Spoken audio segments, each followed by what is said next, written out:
আমি 9টায় একটা ভিডিও বানাই, আমি সেই ভিডিওটা ড্রপ করি এখন।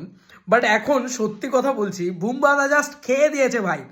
বর্ডার 2 এর সামনে চোখে চোখ রেখে যদি কেউ লড়তে পারে, সেটা one and only the mister industry Prosenjit Chatterjee.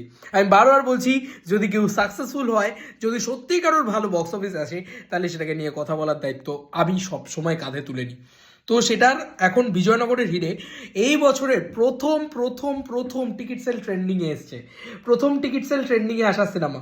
আর সত্যি কথা বলতে কি, যে স্বার্থপর নিয়েও এত কথা হয়, স্বার্থপর ছবিটাও কিন্তু একবারের জন্যও টিকিট সেল ট্রেন্ডিংয়ে আসেনি, বাট বিজয়নগরের হিরে টিকিট সেল ট্রেন্ডিংয়ে এসছে। তো বিজয়নগরের হিরে প্রথম 5030টা করে টিকিট সেল করছে ইতিমধ্যে, এবং হাউসফুলটা দেখ ভাই, ইয়েলো কার্ডটা দেখো, দিস ইজ দ্য বিজয়নগরের হিরে ইয়েলো কার্ড। আমি না খুব খুব হ্যাপি, মানে প্রথম কোনো বাংলা সিনেমা যেটা এরমভাবে চলছে, এবং দেখো just this is the response, this is the response. মানে সত্যি কথা বলছি, খুব হ্যাপি, প্রচণ্ড হ্যাপি। লাভ ইউ বুম্বাদা, ফাটিয়ে দিয়েছো।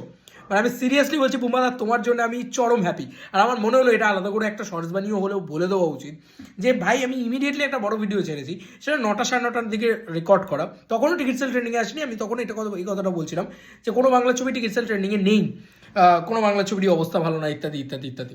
মানে একটা ভিতরে ভিতরে তো চলছিল যে চলবে না ভাই, কিছুই চলছে না ভাই। রথীন্দ্র সোদপুরও ইয়েলো কার্ড, তো দারুণ রেসপন্স ভাই, দুর্দান্ত রেসপন্স। কলকাতার বুকে বেশ কয়েকটা ইয়েলো কার্ড, এবং আমি তখন 12টা মতন 10টা মতন বলেছিলাম। এখন বুম্বাদা অনেক বেশি এগিয়ে গিয়েছে বাদবাকি যে কোনো কারোর তুলনায়, এবং কাকাবাবু নাম্বার 1 পজিশনটা হোল্ড করতে চলেছে, এবং এটা হ্যান্ডসাম অ্যামাউন্টের ভালো বক্স অফিস কালেকশন নিয়ে আসতে চলেছে।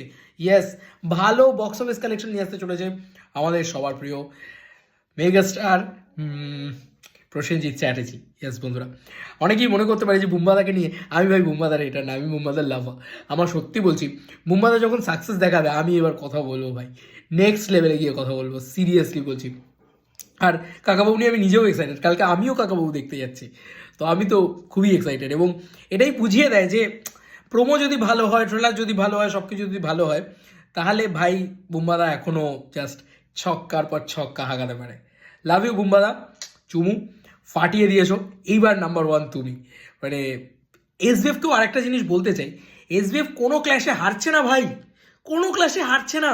ওরা প্রতিটা ক্ল্যাশ আসছে আর ওর প্রতিটা ক্ল্যাশে জিতছে। মানে আমি দুর্গাপুজোর ক্ষেত্রেও বলবো, হ্যাঁ মানে ক্রিসমাসটা বাদই দিলাম, কারণ ক্রিসমাসে জিততে পারেননি ওনারা, বাট এগেন আবার 23শে জানুয়ারি ক্ল্যাশটাতে ওরাই জিতবে, নাম্বার 1 পজিশনটা ওরাই থাকবে, এইটুকু বোঝাই যাচ্ছে।